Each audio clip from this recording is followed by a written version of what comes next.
नमस्कार मु अविनाश डिजिटल ओडिशार एही खास रिपोर्ट को आपनकु स्वागत करुछि। राज्यर कोण अनुकोणरू आरंभ करी देश दुनियार बड़ खबर उपरे रहिबो आमर नजर। आजिर मुख्य खबर गुड़िक उपरे प्रथमे नजर पकांतु। 1. पाणीपाग सतर्कता ओडिशारे जारी रहिछि शीतर लहरी 5 जिल्ला को येलो वार्निंग। 2. सरकारी योजना सुभद्रा योजनार तृतीय किस्ती को नहीं बड़ अपडेट केबे मिलिबो टंका। 3. सड़क सुरक्षा राज्य रे नुआ ट्राफिक नियम कड़ाकड़ी नियम भांगिले कटिबो मोटा अंकर चालाण। सबुठारु बड़ खबर हेउछि राज्य रे शीतर प्रकोप।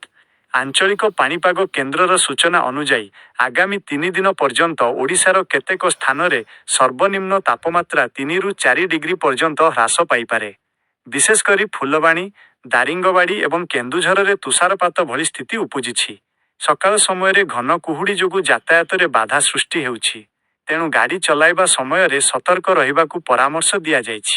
खबर 2. सुभद्रा योजना अपडेट। सुभद्रा योजना को नहीं महिला मानक मध्यरे उत्साह देखा देइछि।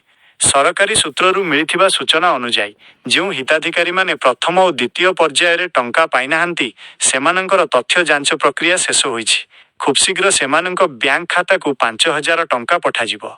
जदि आपणकर आधार लिंक किंबा ई-केवाईसी समस्या रही तेबे तुरंत निकटस्थ जनसेवा केन्द्र रे एहाकु ठीक करंतु। खबर 3. ट्राफिक नियम रे परिवर्तन राज्य रे सड़क दुर्घटना संख्या कमाइबा पई परिवहन विभाग एबे एक्शन रे।